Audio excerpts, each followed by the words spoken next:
আসসালামু আলাইকুম, সবাই কেমন আছেন গাইস? সবাই ভালো আছেন। আজকে তেরে রান্না করব টমেটো দিয়ে আলু দিয়া।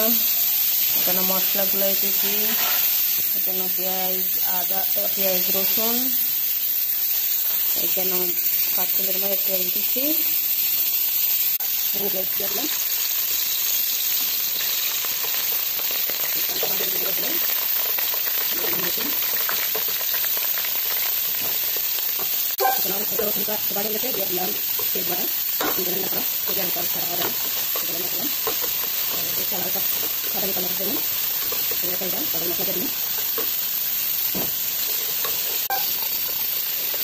মশলা আমরা পেঁয়াজ রসুন গুঁড়া দেওয়া মানে হালকা বাদামি কালার হয়ে গেছে। এখন দিলাম মশলা, মশলাটা একটু কথা নেবো, তারপর দিয়ে দিচ্ছি।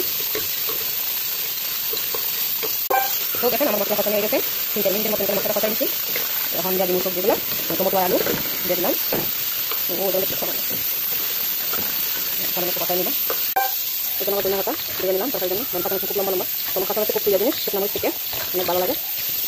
এখন আমার পছন্দ হয়ে গেছে, আর দুটো লাগা দিচ্ছি, ও দেখাই নেই টমেটো করে গেছে। কিছু আবার সবজি রান্না কাটলে কিন্তু এখানে দেখেন কাঁচা মরিচ দিয়ে দিলাম। কাঁচা দিয়ে হাতে রান্না হতো একটু সময় থেকে কত কথা নিব, কত নিতে এটা জল দিয়ে দিব। পুরো ভিডিওটা দেখতে থাকুন, কীভাবে টমেটো রান্না করি মাছের ঝুল। এখন মাছ দিয়ে দিব, সবজি হাতে নিয়েছে মাছটা দিয়ে দিব। যে মাছটা আগে বাজি করে রাখি দিচ্ছিলাম, সৌদি আরবের মাছ বাজার করা মনে হয় মাছ তরকারি খাওয়ানো জানে গন্ধ হয়। ওইখানে ভেজি মাছ ঝোল পরিমাণ মাছের ঝোল দিয়ে দিলাম, বেশি ঝোল দিব না তরকারি। দেখেন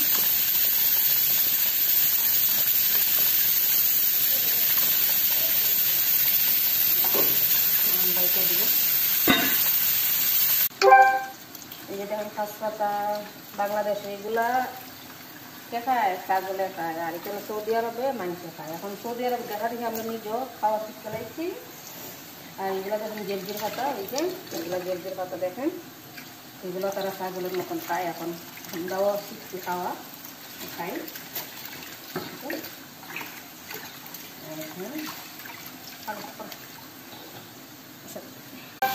চলে আসলাম, দেখুন আমার তরকারিটা একদম কাছাকাছি ওই করছে। এই দেখেন আমার তরকারি রান্না শেষ, ধনিয়া পাতা দিয়া দিলাম। আবার পরের ভিডিওটা দেখা হইব, যে খাওয়ার সময় পরের ভিডিও দিয়া দিব।